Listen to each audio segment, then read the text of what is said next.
ভগবদ্গীতা হল মহাভারতের একটি অত্যন্ত গুরুত্বপূর্ণ অংশ।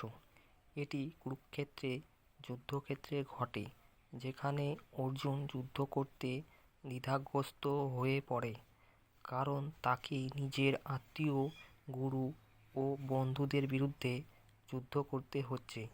তখন শ্রীকৃষ্ণ, যিনি অর্জুনের সারথি ছিলেন, তাকে জীবনের, ধর্মের আর আত্মার প্রকৃত অর্থ বোঝান।